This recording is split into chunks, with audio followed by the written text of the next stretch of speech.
monde, aujourd'hui je vous retrouve pour vous faire une nouvelle vidéo et ce sera encore un bilan culturel. Donc c'est un peu le bilan culturel donc, du mois de janvier. Je pense que vu comment je suis partie pour l'année, je suis repartie pour faire un bilan culturel par mois. Parce que vous allez voir, je me suis vachement rattrapée en lecture. J'ai recommencé à avoir voilà, un rythme de lecture qui est normalement le mien en fait. Mais que j'avais perdu pendant bien la moitié de l'année 2016 et donc là je me suis dit 2017 Florine tu reprends, donc j'ai quand même lu 1, 2, 3, 4, 5 livres, bon il y a une BD et un manga mais c'est déjà ça. Alors on va commencer par la BD, donc je crois que c'est le premier livre que j'ai lu en janvier, donc c'est le 7e tome de la BD de Lou. Alors les BD Lou, c'est des BD que j'ai lues mais quand j'étais petite et en fait c'est trop la nostalgie Lou parce que vraiment l'histoire, enfin c'est vraiment quand j'étais plus petite et je pense que la première j'ai dû la lire, j'avais quoi peut-être 7-8 ans et là je traînais en magasin, j'étais même pas au courant qu'il y avait le nouveau tome qui était sorti et voilà, j'ai trop voulu l'acheter parce que pour me replonger dans la nostalgie et tout.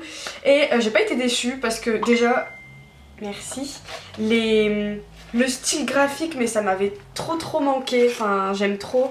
Et surtout dans ce livre-là, il y a une planche, mais alors, j'ai halluciné quand je l'ai vue. Il faut absolument que je vous la retrouve.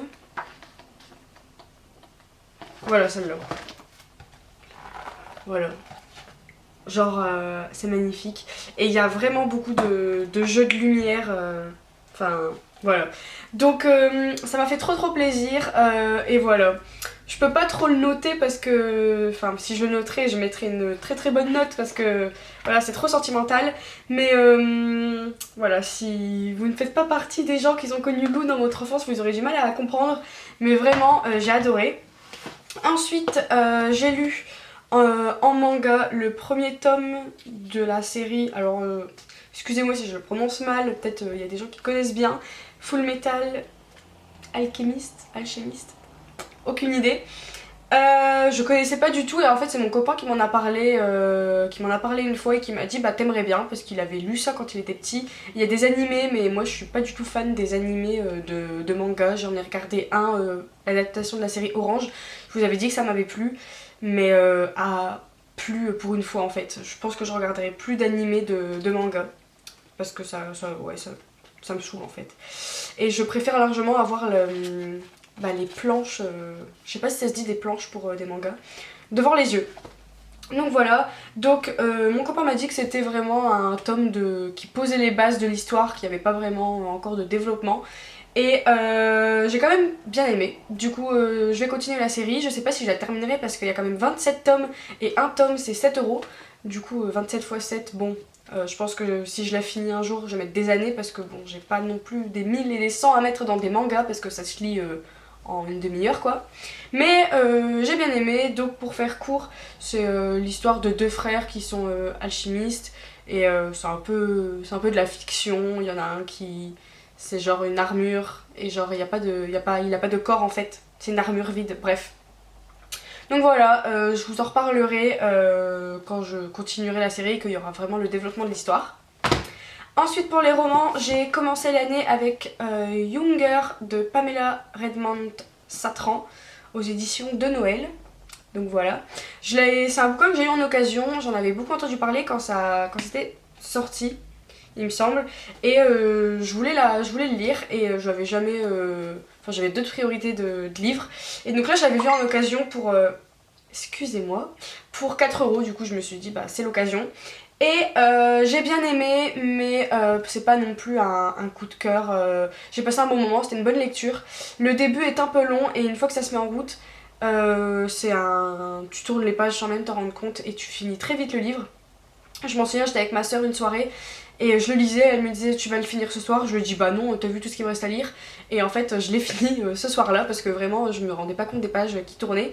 Mais voilà, donc c'est l'histoire d'une femme de 40 ans qui, après un divorce et sa fille qui est partie vivre donc en Afrique, se retrouve seule et avec sa meilleure amie en fait elle va la relooker et elle va paraître pour une jeune femme de 20 ans. Elle va retrouver du travail, elle va rencontrer quelqu'un, mais c'est compliqué et tout parce qu'elle se ment un peu à soi-même et tout. Donc voilà, c'est à New York et on est vraiment, je trouve, plongé dans l'univers de New York et voilà. Donc ça j'ai bien aimé. Et c'est rare les livres qui me plongent dans le lieu où ils sont. Donc voilà, j'ai bien aimé. Ensuite, j'ai lu Très vite ou jamais de Rita Falk, je sais pas du tout comment ça se prononce. Donc ça... On n'a rien vu. C'est un livre traduit de l'allemand et pareil, je l'ai eu en occasion pour 3 € que j'avais jamais entendu parler. Et depuis que je l'ai lu, je l'ai vu sur plusieurs chaînes Booktube alors qu'avant, aucune trace de ce livre. Et j'ai pas beaucoup aimé. En fait, je trouve que c'est très long et qu'il n'y a pas grand chose dedans. Le message est beau. C'est l'histoire d'un jeune homme qui écrit des lettres à son ami. C'est son meilleur pote en fait depuis qu'ils sont enfants et il est dans le coma. Et donc il va le voir à l'hôpital donc presque tous les jours. Il lui écrit des lettres pour que quand il se réveille, bah, il puisse rattraper tout ce qui s'est passé. Et voilà, mais vraiment en fait ça tourne pas trop autour du jeune homme dans le coma et de cette situation là et tout, mais plutôt de la vie donc de son ami en fait qui raconte sa vie un peu. Donc il a une vie avec un beau message quand même. Il travaille dans une maison pas de retraite mais un peu un asile et voilà, mais les pages ne se tournaient pas très vite. C'était une blague de merde, je sais. Mais voilà, je vous le conseille pas spécialement. Après, si vous aimez bien, vraiment bien les livres qui tournent autour du coma et tout ça, je vous le conseille. Mais sinon, non, pas trop. Et le dernier que j'ai lu et que j'ai adoré, c'est le deuxième tome, Ma raison d'espérer. Donc le premier tome, c'était Ma raison de vivre. Et ce sont des livres qui coûtent très très cher, 18,90 € le tome. Et donc j'avais attendu très très longtemps après le tome 1 pour m'acheter celui-là. J'ai profité de ma carte cadeau Cultura que j'avais eu à Noël pour l'acheter. Parce que franchement, de moi-même, je les achèterai jamais parce que je trouve ça vraiment cher. Donc le premier tome c'était un cadeau et celui-là bah, c'est un cadeau en fait en quelque sorte. Mais je pense quand même que le troisième je vais l'acheter par moi-même parce que la fin c'est beaucoup trop pour mon petit cœur. Voilà. J'adore, donc si vous connaissez pas, c'est l'histoire d'Emma qui, je vous spoil pas, hein, c'est dans le résumé du premier tome, qui se fait battre en fait par... son père est décédé, donc sa mère n'a pas pu la garder, donc elle vit avec de la famille éloignée. Et en fait elle se fait battre et donc on suit sa vie. Et donc dans le deuxième tome c'est toujours sa vie, mais un autre problème qui suit en fait au premier problème du tome 1. J'ai trouvé que ça faisait pas trop, parce que des fois on se dit putain celle-là il lui arrive vraiment beaucoup de trucs, c'est vraiment de la fiction quoi. Là je trouve que c'est vraiment une histoire qui peut arriver et qui je suis sûre arrive à des personnes et c'est très triste. À chaque fois je me suis dit certes c'est une fiction mais c'est clairement possible que ça arrive dans la vie et je suis sûre qu'il y a des personnes qui sont dans cette situation et ça me fait très mal au cœur. Et mais voilà, c'est un livre, par contre faut s'accrocher quand même hein, si vous aimez pas les livres tristes et tout ça. Voilà, je pense pas que c'est un livre pour vous, mais voilà, moi j'ai adoré. Et le troisième tome, donc Ma raison de respirer, ne va pas trop tarder je pense parce que vraiment la fin laisse à désirer. Et ensuite pour les livres, donc c'est fini.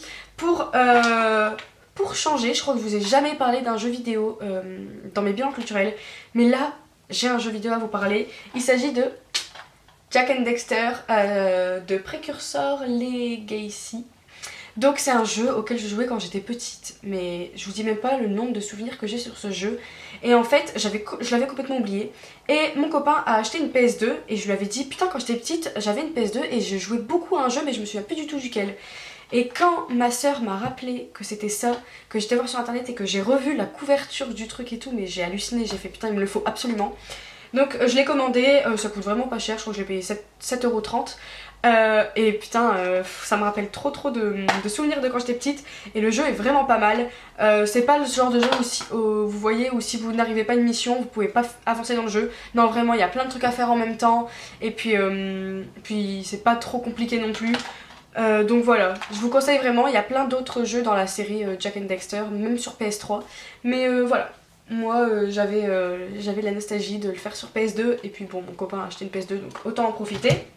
Voilà, ensuite je voulais vous parler donc de musique, donc j'ai pas grand chose à vous présenter, juste Miss Kitchen ça sorti donc récemment deux musiques, donc une que je vous ai mis dans ma dernière playlist, donc c'est Cocoon, et récemment il est sorti Doing Good, il y avait une de vous qui m'en avait parlé dans les commentaires et oui je l'adore, et donc ces deux musiques laissent présager son nouvel album qui s'appelle Blossom et que j'ai très hâte d'écouter parce que j'avais beaucoup aimé le premier, c'est pas un de mes albums coup de cœur de la vie mais je l'adore quand même, et donc voilà, je vous en reparlerai quand l'album sortira. Et pour finir, j'ai quelques films à vous parler, donc j'ai été voir au cinéma Passengers avec Jennifer Lawrence et l'autre, là je sais plus comment il s'appelle. J'ai pas spécialement aimé, c'était bien, j'ai passé un bon moment, c'était un bon film quand même, mais c'est très long pour ce que c'est, il y a de grosses longueurs dans le film, alors que normalement pour moi des longueurs c'est dans un livre en fait. Moi j'ai jamais vu de film avec vraiment des longueurs chiantes, mais là, ouais, il y avait vraiment des longueurs. Et puis la fin est un peu, c'est vraiment de la fiction quoi, enfin de base c'est un truc de fiction quand même, mais là vraiment bon. Et voilà, le seul truc cool c'est le générique à la fin avec la chanson d'Imagine Dragons derrière. Ensuite j'étais voir au cinéma, donc là il y a 2-3 jours, The Boyfriends avec... Boyfriend, sans S, avec James Franco, et bah, c'est un film marrant quoi, c'est un genre de film américain avec de l'humour américain, voilà, c'est rien de fou. Et je voulais vous parler vite fait aussi, j'ai regardé de moi-même, mais quand même j'ai été forcée, pas forcée mais j'ai été vachement poussée à regarder ces films. J'ai regardé Star Wars 1, 2 et 3. Je vous avais dit il y a pas longtemps que j'avais été voir Rogue One au cinéma mais que j'avais pas du tout suivi parce que c'est vraiment pas mon genre de film. Mais mon copain depuis m'a fait un résumé de la saga Star Wars, il m'a dit il faut absolument que tu les regardes, et donc je me suis forcée à regarder les 3 premiers. Donc je vous avoue que le 1 et le 2 j'ai pas aimé parce que je trouve ça pareil dans un film, c'est des longueurs, puis même j'ai pas du tout compris. Oui, ça va peut-être en choquer plus d'un mais j'ai pas commencé par le 4, 5, 6, j'ai commencé par le 1, 2, 3 parce que déjà que c'est pas trop mon truc, autant regarder dans l'ordre, même si je sais que du 3 ou 4 va y avoir un putain de décalage de graphisme, mais bon tant pis. Et donc le 1 et le 2 j'ai pas trop aimé, j'ai pas non plus regardé le film avec une attention particulière, je faisais d'autres choses en même temps, mais je les re-regarderai pas du tout, ni pour le plaisir, ni pour faire plaisir à quelqu'un d'autre, clairement. Par contre le 3, je le regarderai une deuxième fois volontiers parce que j'ai vraiment aimé. Ouais, franchement j'ai vraiment aimé, et puis après en même temps que je regardais je parlais à mon copain, j'ai demandé des explications et tout et lui il kiffe m'expliquer, donc du coup ça va, c'était... il n'y avait pas trop de longueur et puis voilà j'étais occupée.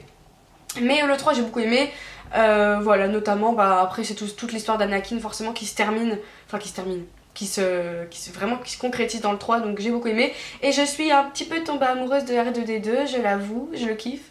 Donc voilà, d'ailleurs je vais sûrement m'acheter la pop. Voilà tout le monde, c'est tout pour mon bilan culturel, c'est une longue vidéo, je suis désolée, ça fait longtemps que j'avais pas fait un bilan culturel très long. Mais voilà, ça fait du bien, j'ai eu un mois de janvier quand même très riche, oui, très riche on peut le dire.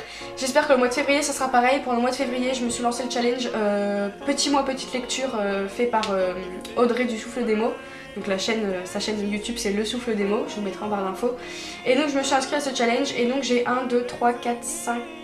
1, 2, 3, 4... J'ai 6 livres en challenge pour le mois de février, donc on verra si j'y arrive ou pas. J'espère que vous, ça s'est bien passé votre mois de janvier. Je vous fais plein de gros bisous et je vous dis donc à bientôt pour une nouvelle vidéo. Bye.